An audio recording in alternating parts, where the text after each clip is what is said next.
If you're watching this, the inevitable has already happened in your league. You were probably sitting with your buddies, watching the games, enjoying your favorite drink when somebody started talking about a rule change and getting the room in a frenzy talking about it. And then a couple weeks later, boom, you get a notification on your phone. Next year, we are switching to Superflex.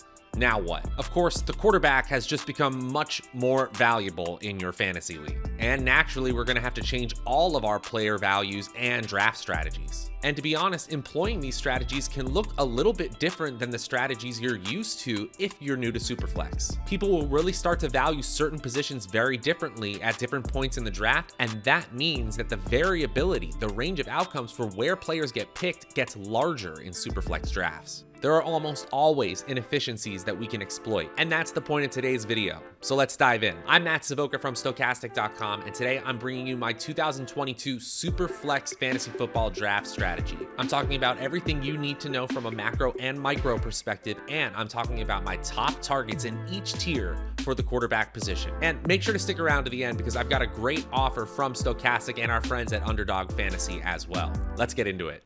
First things first, even though it's a super flex position, meaning you have the luxury of starting a running back, wide receiver, or tight end, doesn't mean we should ever be doing that. Hear me loud and clear. We should be aiming to start a quarterback in the super flex position every single week of the season.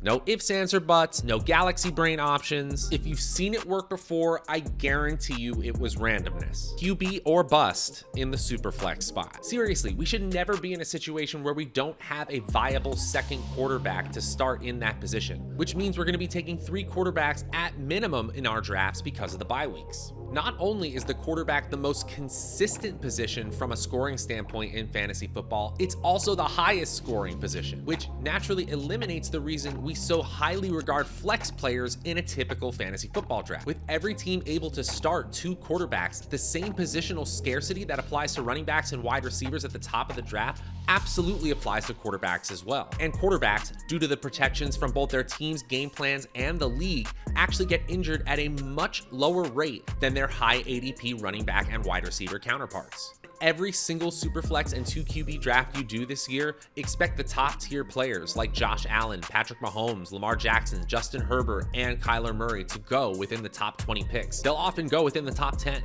And expect at least 2 of your league mates to double up on the position in the first 2 rounds. In many Superflex drafts, it's slim pickings at the position once you hit the middle of round 3. And inevitably, this creates values at the other positions as well. Elite flex options that are typically second rounders and third rounders in 1 QB drafts get pushed way down, sometimes to the 4th and 5th round, especially elite tight ends, because now they're the only onesie position. I've seen a trend in 2022 Superflex drafts where players are reluctant to draft the top options like Kelsey and Andrews because they're worried about the quarterbacks. Bottom line, the QB market will be set in the early rounds, which means unless your entire league is intent on waiting, you'll probably be tapping the quarterback position at least once in the first 3 rounds. Waiting on the position any further than that is typically disadvantageous, even if you see some screaming values at the flex positions. When 24 quarterbacks start per week, being behind at that QB1 position can be an absolute death knell for your fantasy team. So we got to make sure we're covered at that top quarterback spot. Now, let's talk about some general draft strategies for Superflex leagues. As we mentioned previously, we're grabbing 3, if not 4 signal callers in every single draft. If I get any quarterback in the top 6, at least in 2022, I'm likely sticking with 3 at the position. If not, I'm likely tacking on a 4th quarterback and making sure I get somebody that is startable right away from the quarterback 24 through quarterback 30 tier. And I'm looking to capture 2 things from my quarterback picks. First, I need a floor. I need weekly usability. Ask yourself, what are the chances this player finishes as quarterback 15 or better? That puts that player firmly in the starter range in Superflex leagues and makes them an inherently strong pick at ADP. Second, an ideal quarterback pick also possesses a true ceiling. What are the chances this player finishes as a weekly QB5 or better? And an easy answer to that question is a quarterback's rushing ability. Quarterbacks who run provide a boost in the floor and ceiling category, to be honest, because their rushing can cover up passing mistakes. And if they do have elite games in the passing category, they can supplement that with rushing upside. Next, we can look at quarterbacks who passed for touchdowns at a very high rate or very low rate, especially for QBs who are around the middle of the pack, average level efficiency. This tends to be very variable from year to year, so we can look for natural regression candidates. We can use stats like expected fantasy points to see quarterbacks who were highly impacted by that variance last year. Lamar Jackson and Derek Carr both scored 2 points per game less than their expectations, which means that they might actually have a very easy path to scoring more points per game in 2022. On the other end of the spectrum, Joe Burrow outpaced his fantasy points expectations by nearly 3.5 points per game. He'll need to increase his volume or his efficiency even more in order to continue that strong production. And the bottom line here, the further down the ADP board you go, you usually have to sacrifice one thing or the other, floor or ceiling. But it's still important to understand both aspects when analyzing a quarterback's range of outcomes. And because I'm drafting 3 or 4 quarterbacks in every single Superflex league, I'm drafting a variety of profiles in the floor and ceiling categories in order to give myself a diverse group of quarterbacks. And I should mention, that 4th quarterback we're taking, they absolutely can be a flyer option, a late round option that may or may not work out at all. They don't have to be a starting quarterback at QB4, but chasing that upside is still an imperative part of my draft strategy. And one last thing, guys, if you find yourself in one of these draft rooms with a quote QB hoarder, you need to react. You need to get at least 2 starting quarterbacks, and it might mean going back to the position despite seeing some huge values at the flex position. It can be hard, but it will be much harder finding starter quarterback values, especially at that QB2 spot once the bye weeks hit. You will be very thankful you tapped quarterback enough. We're going to be able to find flex value plays all over the draft. And if you want to see some of our must draft players, check out the video above. But it gets much, much harder to find starting quarterback value as the season goes on. With that out of the way, let's dive into who I'm taking at the quarterback position in 2022 Superflex fantasy football drafts. Hey guys, just want to tell you about our presenting sponsor, Underdog Fantasy. Truly the best place to play best ball fantasy football. You just draft your team and win over there. No transactions, no waiver wires. It picks the best lineup for you every single week, and you can win huge prizes. The Best Ball Mania 3 tournament rages on. They've got 3 different opportunities to win $1 million or more, and the puppy tournaments and the Pomeranian tournaments and the big dog tournaments. You can sense a theme there on Underdog. And we've got a very special offer for you. Promo code Stokastic, Stokastic, gets you a first match deposit bonus up to $100, and the gifts don't stop there.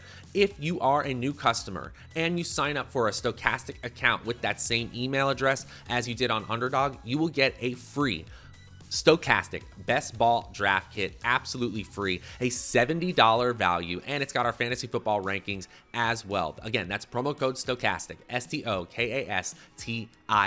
Easy as that. I'm probably not getting Josh Allen in most of my Superflex fantasy drafts because the price is typically too high. If he falls to 106 or lower in the first round, though, I'm all over it. Despite yet another quarterback 1 overall performance, Allen actually scored 2 points below his fantasy expected points last season, which means at the same volume, we may actually see a better season from Allen and the Bills this year. After Allen's come off the board, it's typically game on for me at the quarterback position. I like to get an advantage here, which means the upper tier of players, Herbert, Lamar Jackson, Patrick Mahomes, and Kyler Murray are all advantageous picks at the back end of the first round or even the beginning of the second. One of the things I've been able to do this year in Superflex drafts is stack up players like Patrick Mahomes and Travis Kelce, elite offenses and elite options on that offense. It's not that hard in the beginning of these Superflex drafts. And while I'm not typically forcing stacks, if it's that obvious of a value and such an elite option, I'm absolutely going for it in redraft. I'll add a caveat that I'm not typically stacking wide receivers with my rushing quarterbacks, so I'm less likely to draft wide receivers from, say, the Baltimore Ravens. Speaking of rushing QBs, I have a small tier below these elite options that I believe separate themselves from the middle of the pack at the quarterback position because the quarterback 1 overall upside for these players is still quite high. Jalen Hurts and Trey Lance fall into this category for me. They're dual threats in excellent offensive situations. And if they reach even a baseline level of passing efficiency, they are going to be elite fantasy options because of what they can do with their legs. And while he's certainly not going to be doing a lot of rushing, I include Tom Brady in this sneaky QB1 overall tier. Despite his advanced age, Brady led the league in yards and touchdowns, but didn't outperform his fantasy expectations, which means if the volume remains relatively similar, so too should the production. After that, at the quarterback position, things get really interesting. This is the last gasp QB1 tier, a vital QB tier in Superflex drafts. For me, if I've already drafted a top option at the quarterback position, I consider this part of the draft a luxury tier. Sure, if they fall below ADP, I'll consider them, but I usually save this for my weight on QB builds as a quarterback 1 instead of a very high tier quarterback 2. I will say this, drafting players from this tier gives you the freedom to only draft 3 quarterbacks. That gives you an additional precious roster spot to spend on a flyer flex play at the end of your draft. These are good things, but we also may be missing out too much on the premium flex players, and that's going to be a problem as we get into the season. So I'm often grabbing one player from this tier below, the solid QB2 tier. For me, Derek Carr, Kirk Cousins, Tua Tagovailoa, and Trevor Lawrence all fall into this category. Carr especially is in a no excuses situation with Devontae Adams on the outside, joining Hunter Renfrow and Darren Waller, and we should see Kirk Cousins throwing much more often in a new pass-happy Minnesota offense. Not to mention, both Lawrence and Tua Tagovailoa should look significantly better than we last saw them due to the new additions they've had on offense. Then we hit the next tier, and this is where we need to start focusing on our draft strategy more so than player evaluations. As the median projections for these players in the lower ADP ranges start to flatten out, we need to start to categorize these players. Are they high floor options? Are they high ceiling options? Or are they stay away options? In a Superflex league, no starting quarterback is undraftable. If they fall far enough, I'll definitely consider them. But depending on the floor and ceiling profiles of the starting quarterbacks I'm taking, I'm specifically looking to balance out my roster with these final quarterback picks. Heading up the high floor category is Matt Ryan, Ryan Tannehill, and Daniel Jones, who is interesting this year because he is the last starting quarterback with a solid rushing upside. There's also less exciting options that you can get later in drafts, like Mac Jones, Carson Wentz, and Davis Mills, of which I'll only take one from that trio, but they are still high floor options that you can get even later. Then there's the high ceiling tier, a block of players I'm a little bit more partial to. One of my favorite options in this tier is Jameis Winston, who has one of the best sets of skill position players in the entire NFL this year, assuming they can stay healthy. Justin Fields, Deshaun Watson, and Baker Mayfield are all in this category for me as well. Mayfield, now named the starter in Carolina, was significantly better as a passer before the 2021 shoulder injury. I think it impacted him more than people realize. And while none of these players should be considered safe options, even in a Superflex draft, they all have paths to QB 15 or better upside this year. And that leads us to our final category. I call it short leashes and shiny new toys. These are flyer picks, quarterback 4 options on teams lacking elite QB weaponry.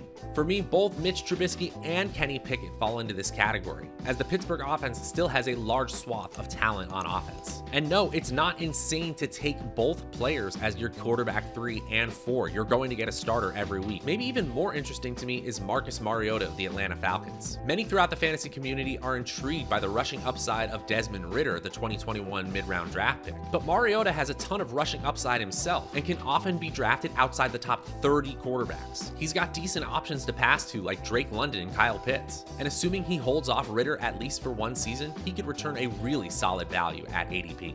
And finally, while it's still extremely low probability, I'm still fine with Malik Willis as a last round flyer. He's probably going to end up on your waiver wire, I get it, but if this dude starts, oh man, he's going to be an absolute fantasy goldmine. And that's it, guys. My 2022 Superflex fantasy football strategy and my top options in each of the categories and tiers within the quarterback position. Make sure to check out our draft strategy videos below. We got strategy videos for every single draft pick, as well as some specific draft strategies that can be very, very profitable in 2022. Until next time, I'm Matt Savoca from Stokastic.com. Make sure to check out our offer from Underdog and Stokastic as well. We'll see you guys next time.